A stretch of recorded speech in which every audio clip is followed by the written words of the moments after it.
Hay algo que ocurre justo antes de que tu vida cambie para siempre. Y no es lo que crees. No es una gran revelación.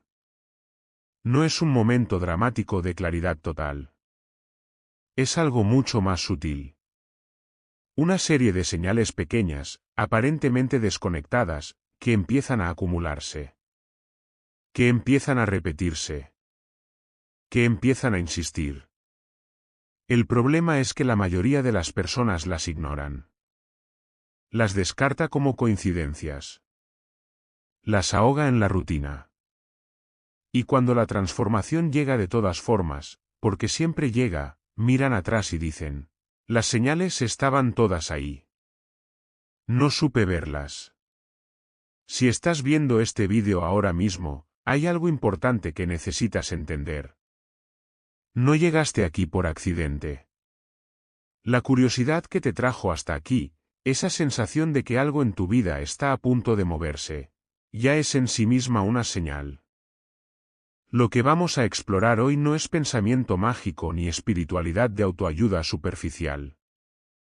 Es una convergencia de neurociencia, física cuántica, psicología profunda y milenios de sabiduría humana sobre un fenómeno que la ciencia oficial lleva décadas intentando explicar sin conseguirlo del todo.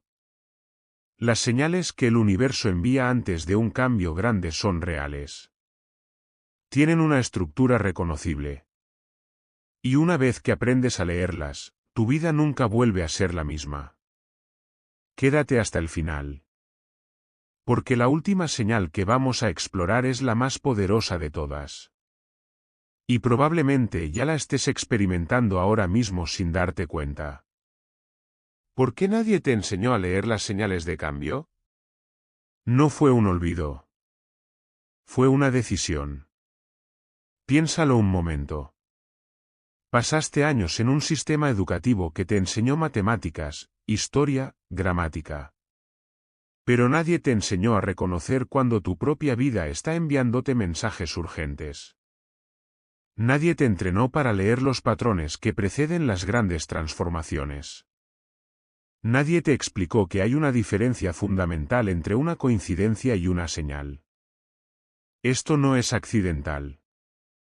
Un ser humano que sabe leer las señales de su propia vida es extremadamente difícil de controlar. No necesita que nadie externo le diga qué hacer, qué comprar, qué creer. Tiene acceso a un sistema de navegación interno que es infinitamente más preciso que cualquier algoritmo o institución. Carl Jung, el psiquiatra suizo que dedicó su vida a estudiar la psique humana, documentó durante décadas lo que llamó sincronicidades, eventos externos que coinciden de manera significativa con estados psíquicos internos sin que exista una causa física que los conecte. Jung no era un místico ingenuo. Era un científico riguroso que reconoció que la realidad operaba bajo principios que la ciencia de su época no podía explicar. Las coincidencias son la manera que tiene Dios de permanecer en el anonimato. Jung escribió eso. Y pasó décadas documentando casos en los que la frontera entre el mundo interior y el mundo exterior se disolvía de maneras que desafiaban toda explicación racional. Lo que Jung intuyó, la física cuántica está comenzando a confirmar.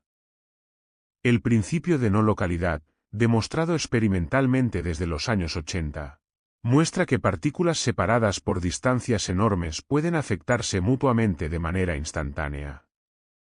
La información viaja de maneras que no respetan las limitaciones del espacio y el tiempo tal como los entendemos. Y si las señales que percibes antes de un cambio grande no son imaginación ni superstición, sino información real viajando a través de un campo que la ciencia apenas está comenzando a cartografiar. Las culturas que han sobrevivido durante milenios, los pueblos indígenas de todos los continentes, las tradiciones chamánicas de Asia, América y África, todos desarrollaron de manera independiente sistemas sofisticados para leer las señales que preceden al cambio. Llamarlos superstición es el privilegio de una civilización que lleva apenas 300 años creyendo que entiende cómo funciona la realidad. La primera señal siempre se siente igual. Como si algo que antes tenía sentido hubiera dejado de tenerlo. Sin motivo aparente. De repente. No es depresión, aunque puede parecerlo. No es aburrimiento, aunque tiene algo de eso. Es una especie de vacío funcional. Sigues haciendo las mismas cosas que siempre. Vas al trabajo, comes, hablas con la gente, te ríes en los momentos adecuados. Pero hay algo que ya no vibra igual. Las cosas que antes te llenaban, ya no te llenan del mismo modo. Las conversaciones que antes te energizaban ahora te agotan. Los proyectos que antes te apasionaban ahora te producen indiferencia. Y lo más desconcertante, no sabes por qué. La psicología llama a esto disonancia existencial. Un estado en el que la identidad que has construido y el ser que realmente eres han divergido tanto que el sistema nervioso empieza a enviar señales de alarma. Pero no como el miedo claro y definido de un peligro concreto. Como una molestia de fondo que no puedes localizar. Este vacío no es un problema que resolver. Es una señal que leer. El universo, o si prefieres la terminología más técnica, tu propio campo de conciencia expandida, te está diciendo que la versión actual de tu vida ya no tiene capacidad de contener quién estás convirtiéndote. El físico David Bohm, uno de los pensadores más brillantes del siglo XX y colaborador cercano de Einstein, desarrolló el concepto del orden implicado, la idea de que debajo de la realidad que percibimos existe un orden más profundo donde todo está conectado de maneras que la percepción ordinaria no puede captar. Bohm argumentaba que lo que experimentamos como realidad explícita son como ondas en la superficie de un océano, mucho más profundo. Y que los estados internos que experimentamos, incluido este vacío, son parte del mismo campo que genera los eventos externos.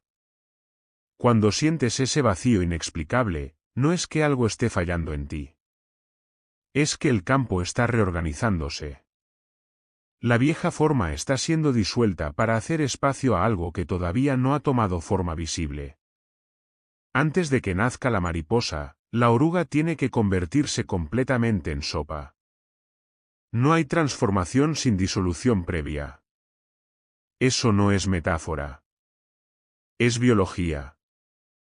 La segunda señal es la más dolorosa. Y la más malinterpretada. Las cosas que intentas no funcionan. Los planes que construyes se deshacen. Las puertas que empujas no se abren. El sistema educativo, la cultura del éxito, todos los mensajes que has recibido desde pequeño te dicen que esto significa que estás fallando. Que no estás trabajando suficientemente duro. Que te falta algo. Que eres tú el problema. Pero hay una perspectiva radicalmente diferente que merece al menos ser considerada. ¿Qué pasaría si las puertas que se cierran no se cierran porque no eres suficiente, sino porque esas puertas no llevan a donde realmente necesitas ir? ¿Qué pasaría si el campo de inteligencia que organiza los eventos de tu vida estuviera protegiéndote de un destino que se sentiría como éxito pero sería en realidad una trampa? La historia de la innovación humana está llena de este patrón. Newton fue expulsado de Cambridge por la plaga y fue durante ese forzado aislamiento cuando desarrolló el cálculo y la teoría de la gravitación. Steve Jobs fue despedido de Apple, la empresa que había fundado. Y ese aparente fracaso fue lo que lo llevó a crear Pixar y los proyectos que eventualmente salvaron a Apple. No estoy diciendo que todo fracaso sea una señal positiva disfrazada. Estoy diciendo algo más preciso, cuando los cierres son sistemáticos, cuando no es solo una cosa sino varias cosas simultáneamente y en la misma dirección, cuando la resistencia es consistente y persistente a pesar de tus mejores esfuerzos, eso tiene una calidad diferente a los obstáculos normales. Los obstáculos normales se superan con más esfuerzo, más habilidad, más recursos. Las señales de cambio no se superan con más esfuerzo en la misma dirección. Insistir en ellas genera más resistencia, no menos. como intentar nadar contra una corriente que te lleva exactamente donde necesitas ir.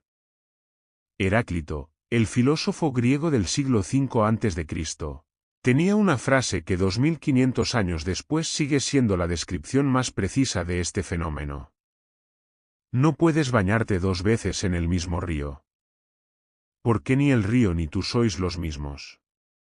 Cuando las puertas se cierran, puede ser que el río ya no pase por ahí. Y que seguir empujando esa puerta sea tu manera de negar que tú mismo ya no eres el mismo que la abrió la primera vez. Justo antes de un cambio grande, tu círculo social sufre una transformación que nadie te preparó para entender. Personas que han estado en tu vida durante años empiezan a alejarse. No siempre con conflictos.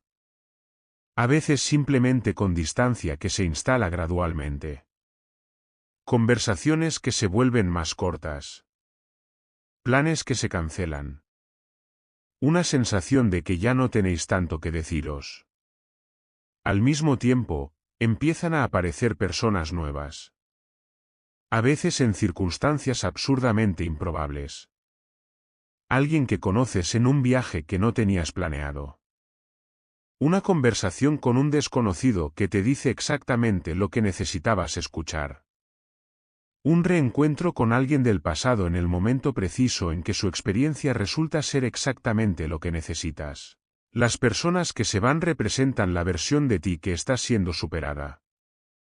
Las que llegan representan la versión de ti que está emergiendo. Y el universo organiza estas transiciones con una sincronización que va mucho más allá de lo estadísticamente esperado. El biólogo Rupert Sheldrake, cuyo trabajo ha sido sistemáticamente ignorado por el establishment científico precisamente porque sus implicaciones son demasiado perturbadoras, documentó durante décadas lo que llamó campos mórficos. Campos de información no material que conectan a los miembros de una especie y que pueden transmitir patrones de comportamiento sin contacto físico. Sus experimentos con telepatía, con la anticipación de llamadas telefónicas, con la capacidad de percibir que alguien te está mirando desde atrás produjeron resultados estadísticamente imposibles de atribuir al azar. Sus tasas de replicación independiente superaban cualquier umbral convencional de significatividad estadística. ¿Por qué entonces su trabajo sigue siendo ignorado por la ciencia mainstream? Porque si los campos mórficos son reales, si la información puede transmitirse entre consciencias sin ningún medio físico conocido, entonces la imagen que tenemos de cómo funciona la realidad necesita una revisión tan profunda que amenazaría las bases enteras de la física, la biología y la psicología tal como se enseñan hoy. Las personas que entran en tu vida en momentos de transición no llegan por casualidad. Llegan porque tu campo de conciencia se ha recalibrado hacia una frecuencia diferente. Cuando el alumno está listo, el maestro aparece. Esta frase no es una afirmación mística vacía. Es una descripción observacional de un patrón que se repite con suficiente consistencia como para merecer una explicación mejor que la coincidencia. Hay una señal que la mayoría ignora porque ocurre en el único momento del día en que la mente racional está fuera de guardia. Los sueños.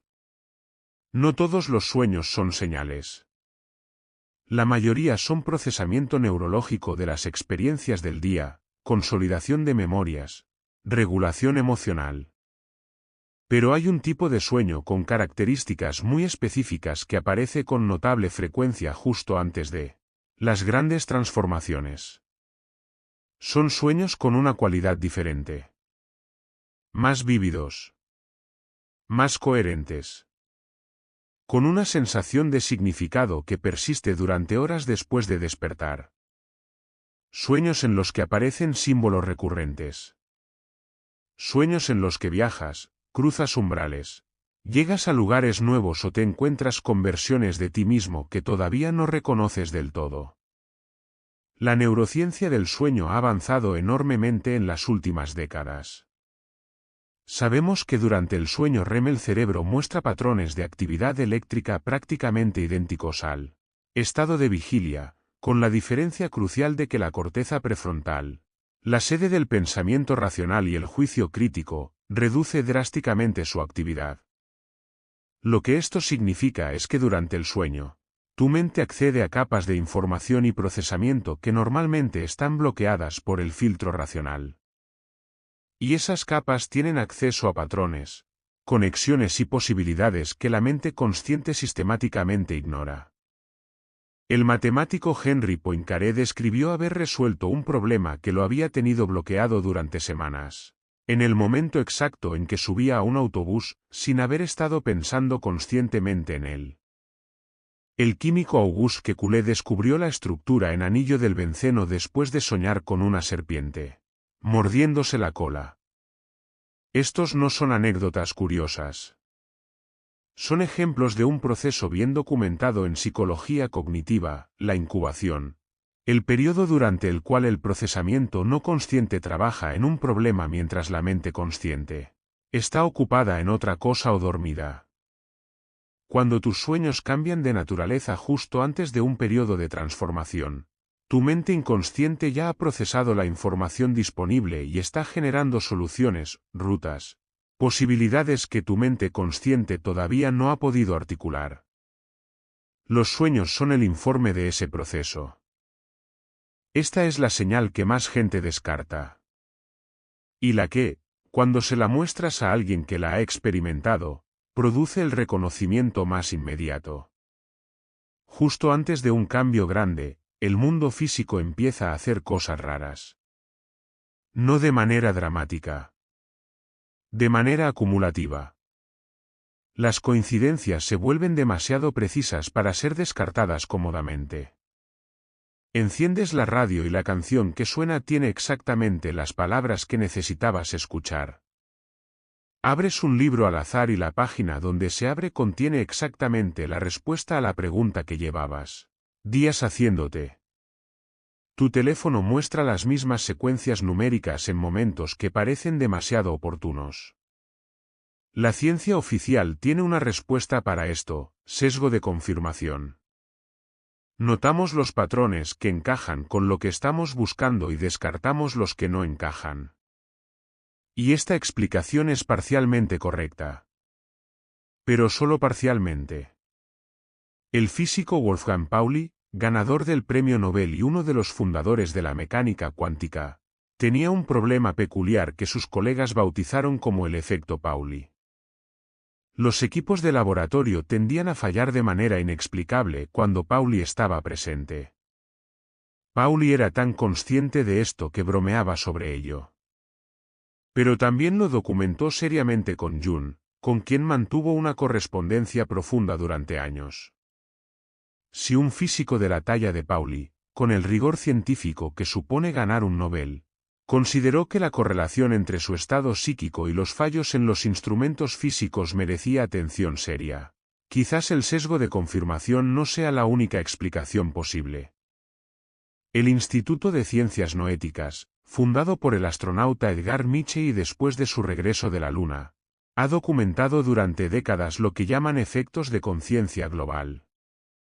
En momentos de alta coherencia emocional colectiva, como el 11 de septiembre de 2001 o las transmisiones en directo de los Juegos Olímpicos, los generadores de números aleatorios distribuidos por todo el mundo mostraron correlaciones estadísticas que se alejaban de lo esperado por el azar con valores de significatividad que superaban cualquier umbral razonable.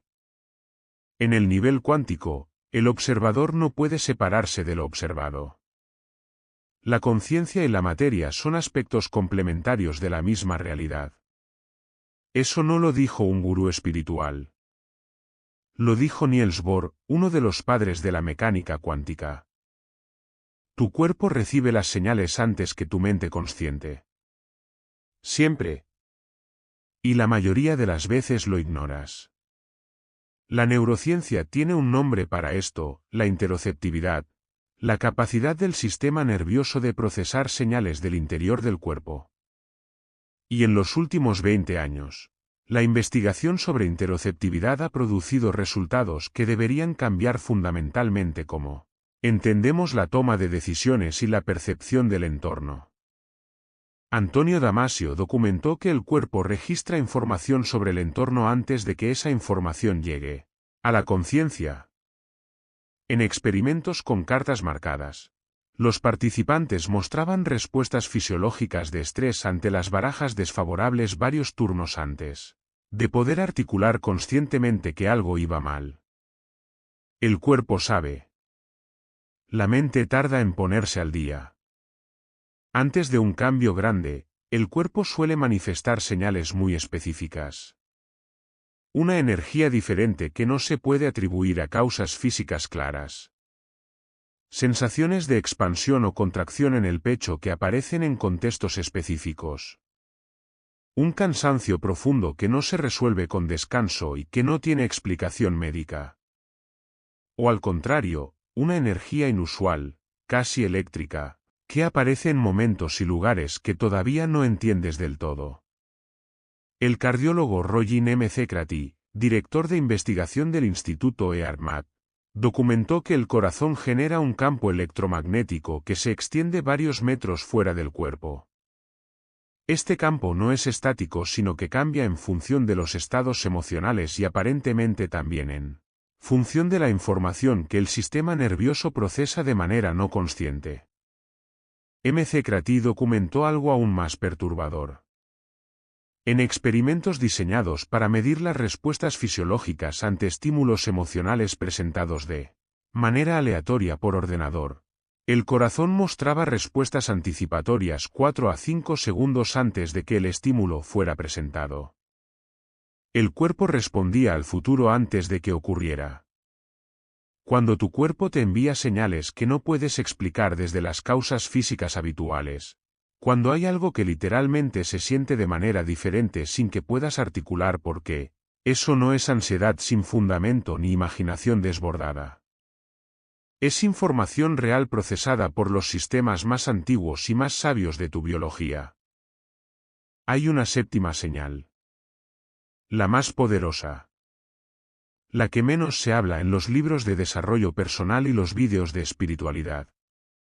Y es la más incómoda precisamente porque toca algo que preferimos no mirar. La señal es esta, una claridad creciente sobre lo que ya no puede continuar como está. No como pensamiento. Como certeza en el cuerpo. Un saber profundo, que a veces resulta aterrador precisamente por su claridad, de que algo en tu vida ha llegado a su fin natural. Una relación. Una carrera. Un lugar. Una versión de ti mismo. Una historia que llevas contándote sobre quién eres y a qué puedes aspirar. La razón por la que esta señal es tan incómoda es que suele llegar antes de que tengas claro qué viene después. El final está claro. El comienzo todavía no, y en ese espacio intermedio, el instinto habitual es volver atrás. Aferrarse a lo conocido, ignorar la señal y seguir como si no existiera. Pero aquí está la paradoja central que toda tradición sapiencial ha articulado de maneras diferentes. El nuevo capítulo no puede comenzar mientras el anterior no haya sido conscientemente cerrado. No porque el universo castigue a los que se aferran, sino porque la energía, la atención, la apertura que requiere lo nuevo no puede manifestarse mientras sigan ocupadas en mantener vivo lo que ya ha cumplido su función. Jung llamó a esto la individuación, el proceso por el cual una persona se convierte gradualmente en el ser que realmente es, soltando las personas, los roles, las historias y los sistemas de creencias que pertenecían a versiones anteriores. Joseph Campbell, el mitólogo que pasó su vida estudiando los patrones universales en los relatos humanos de todas las culturas, identificó que el momento más oscuro del viaje del héroe siempre precede la transformación más profunda. No porque el sufrimiento sea necesario en sí mismo, sino porque es en ese momento de oscuridad máxima cuando el protagonista abandona finalmente la identidad que ya no le sirve y acepta la que está emergiendo. La cueva a la que temes entrar contiene el tesoro que buscas. Campbell escribió eso. Si estás experimentando esa claridad incómoda, ese saber que algo tiene que terminar aunque todavía no sepas qué empieza después, No es una señal de que estés perdido. Es la señal más inequívoca de que estás exactamente donde necesitas estar para que el cambio ocurra. Reconocer las señales es solo la mitad. La otra mitad es saber cómo responder a ellas sin que el miedo o la impaciencia arruinen el proceso. El error más común es la hiperreacción. La persona recibe una serie de señales claras y de repente quiere cambiar todo a la vez. Deja el trabajo, termina relaciones, se muda, cambia de dieta, empieza 5 proyectos nuevos. Este patrón, aunque comprensible, suele colapsar bajo su propio peso porque intenta forzar el cambio en lugar de permitirlo. El segundo error es la subreacción. La persona reconoce las señales, las entiende intelectualmente, pero no cambia nada en su comportamiento real. Las señales se convierten en algo que se piensa y se habla pero no se vive.